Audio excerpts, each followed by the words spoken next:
Japan में दो मंदिर थे, दोनों एक दूसरे के दुश्मन। जैसे सदियों से मंदिर रहे हैं। पुजारी इतने विरोधी थे कि उन्होंने एक दूसरे की तरफ देखना भी बंद कर दिया था। अगर रास्ते में एक दूसरे से मिल भी जाते तो एक दूसरे की तरफ देखते तक नहीं थे। अगर रास्ते में एक दूसरे से मिल भी जाते तो बातचीत बंद कर देते थे। सदियों से उन दोनों मंदिरों और उनके पुजारियों ने बातचीत नहीं की थी, लेकिन दोनों पुजारियों के पास दो छोटे लड़के थे, उनकी सेवा के लिए, बस काम निपटाने के लिए। दोनों पुजारियों को डर था कि लड़के तो आखिर लड़के होते हैं और वे एक दूसरे के दोस्त बन सकते हैं। एक पुजारी ने अपने लड़के से कहा कि याद रखना, दूसरा मंदिर हमारा दुश्मन है। दूसरे मंदिर के लड़के से कभी बात मत करना, वे खतरनाक लोग हैं। उनसे वैसे ही दूर रहो जैसे कोई बीमारी से, जैसे कोई प्लेग से दूर रहता हो, उनसे दूर रहो। लड़का हमेशा रुचि रखता था क्योंकि वह महान उपदेश सुनते सुनते थक जाता था। वह उन्हें समझ नहीं पाता था। अजीब व गरीब शास्त्र पढ़े जाते थे, वह भाषा नहीं समझ पाता था। महान परम समस्याओं पर चर्चा होती थी। कोई साथ खेलने को नहीं था, कोई बात करने को भी नहीं था। और जब उससे कहा गया कि दूसरे मंदिर के लड़के से बात मत करो, तो उसके मन में बड़ा प्रलोभन पैदा हुआ। प्रलोभन ऐसे ही पैदा होते हैं। उस दिन वह दूसरे लड़के से बात करने से बच न सका। जब उसने उसे रास्ते पर देखा तो उसने पूछा कि तुम कहां जा रहे हो? दूसरा लड़का थोड़ा दार्शनिक था। महान दर्शन की बातें सुनकर वह दार्शनिक हो गया था। उसने कहा, जा रहे हैं? कोई आता जाता नहीं है, यह हो रहा है। हवा मुझे जहां ले जाती है मैं चला जाता हूं। उसने गुरु को यह कई बार कहते हुए सुना था कि बुद्ध ऐसे ही जीते हैं, एक सूखे पत्ते की तरह। हवा उसे जहां ले जाती है वह चला जाता है। तो लड़के ने कहा कि मैं हूं ही नहीं, कोई करता नहीं है, तो मैं कैसे जा सकता हूं? आप क्या बकवास कर रहे हैं? मैं एक मरा हुआ पत्ता हूं। हवा मुझे जहां ले जाए मैं वहां चला जाऊंगा। अब दूसरा लड़का अवाक रह गया। वह जवाब भी नहीं दे सका। उसके पास कहने के लिए कुछ भी नहीं था। वह सचमुच शर्मिंदा था और यह महसूस भी कर रहा था, मेरे मालिक ने इन लोगों से बात न करके सही निर्णय लिया है।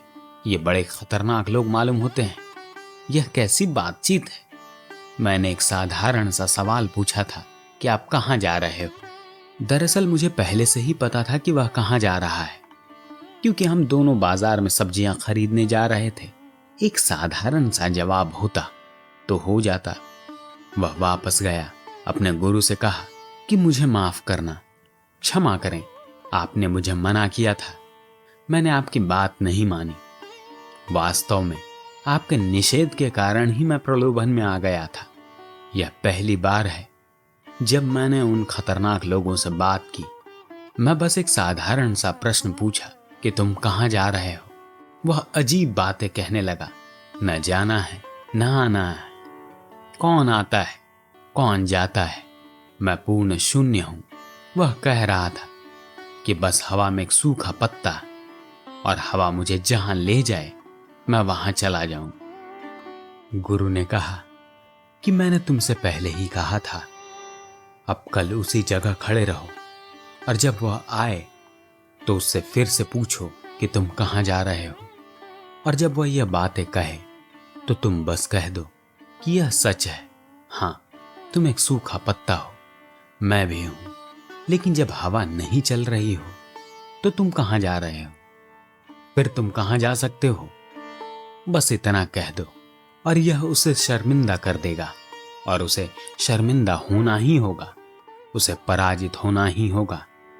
हम लगातार गिरते रहते हैं और वे लोग हमें किसी भी बहस में हरा नहीं पाए हैं, इसलिए कल यह कहना ही होगा। अब लड़का सुबह जल्दी उठा, अपना उत्तर तैयार किया, जाने से पहले कई बार दोहराया। फिर वह उसी जगह खड़ा हो गया जहां से वह लड़का सड़क पार करता था। बार बार दोहराया, खुद को तैयार किया और फिर उसने लड़के को आते देखा। उसने कहा कि ठीक है, अब मैं पूछता हूं। लड़का आया, उसने पूछा कि तुम कहां जा रहे हो? और वह उम्मीद कर रहा था कि अब वह अवसर आएगा। लेकिन लड़के ने कहा कि जहां भी पैर मुझे ले जाए, हवा का कोई जिक्र नहीं, शून्यता की कोई बात नहीं, अकर्ता का कोई सवाल ही नहीं। अब क्या करे? उसका पूरा तैयार जवाब बेतुका लग रहा था। अब हवा के बारे में बात करना अप्रासंगिक हो गया। फिर से वह निराश हो गया। अब सचमुच शर्मिंदा कि बस वह मूर्ख था और यह लड़का निश्चित रूप से कुछ अजीब चीजें जानता है। अब यह कहता है कि जहां भी पैर मुझे ले जाए। वह गुरु के पास वापस आया। गुरु ने कहा कि मैंने तुमसे कहा था कि उन लोगों से बात मत करो, वे बड़े खतरनाक हैं। यह हमारा सदियों पुराना अनुभव है, लेकिन अब कुछ तो करना ही होगा। तो कल तुम फिर से पूछो कि कहां जा रहे हो, और जब वह यह कहे कि जहां मुझे पैर ले जाएं, तो उससे कहो कि अगर तुम्हारे पैर ना होते तो उसे किसी न किसी तरह चुप कराना ही होगा। अगले दिन उसने पूछा कि तुम कहां जा रहे हो, और इंतजार करने लगा उसके उत्तर का। लड़के ने कहा कि मैं बाजार सब्जियां लेने जा रहा हूं। अब फिर से उस बच्चे के पास कोई भी उत्तर न रहा। मनुष्य सामान्यतः अतीत से ही कार्य करता है। अतीत की चीजों को अनुभव करके वह नए उत्तर का निर्माण करता है, परंतु जीवन बदलता रहता है।